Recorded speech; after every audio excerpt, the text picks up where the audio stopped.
शादी के 3-4 महीने तो सब कुछ ठीक था, लेकिन जैसे जैसे टाइम निकला वो प्रेग्नेंट हुई, चीजें खराब होना शुरू हो गई। सास के साथ रोज कहा सुनी, पति से भी शिकायत होने लगी।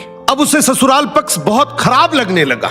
ये सारी बातें वो मम्मी पापा भाई बहन सबको बताती। और जब पानी सर से उतर गया तो एक दिन पापा बोले कि तू ऐसा कर, कुछ दिन के लिए घर आ जा, तू कुछ दिन यहाँ रहेगी तो उनके भी दिमाग ठिकाने आ जाएंगे, फिर वापस चले जाना। और इतना सुन के लड़की अपने ससुराल से पीहर आ गई।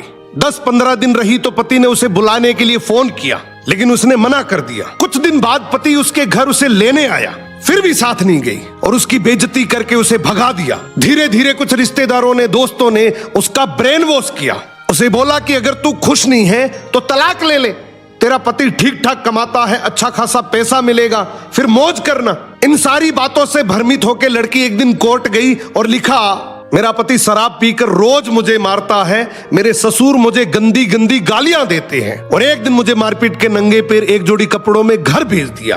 पति ने कई बार समझाने की कोशिश की कि हम दोनों बैठ के इस मैटर को सुलझा लेंगे, सब ठीक हो जाएगा। बहुत कोशिश के बाद भी लड़की नहीं मानी। कोर्ट में केस चलता रहा, उम्र बढ़ती रही, उधर बच्चा भी पैदा हो गया, वो भी धीरे धीरे बड़ा हो रहा था। लड़की की एज 32-33 साल हो गई।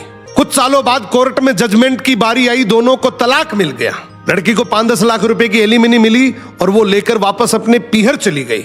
आज उस बात को लगभग 10 साल हो गए। लड़के की शादी तलाक का केस खत्म होते ही हो गई। उसके 2 बच्चे हैं, लेकिन लड़की का बच्चा काफी बड़ा हो गया। जो एलिमनी में 5-10 लाख रुपए मिले थे वो भी 1-2 साल में खर्च हो गए। जो उसके दोस्त रिश्तेदार उसे तलाक के लिए कहते थे वो अब तानों में बदल गए। सब दोस्तों की शादी हो गई और इधर उधर सेट हो गए। मम्मी पापा की डेथ हो गई, भैया की शादी हो गई, भाभी रोज बुरे बुरे ताने मारती है और वो 10,000 में एक प्राइवेट स्कूल में टीचर है। वहां सब लोग उसे गंदी नजर से देखते हैं। आज उम्र 40 साल हो गई, सर के कुछ बाल भी सफेद हो गए। अब कोई शादी भी नहीं करेगा और इसको समझ भी आ गया कि जल्दीबाजी और किसी के कहने पे रिश्ते कभी नहीं तोड़ने चाहिए। लेकिन अब कोई फायदा नहीं है। सो अगर थोड़ा सा एडजस्ट करने से रिश्ता बचता है तो जरूर करना चाहिए।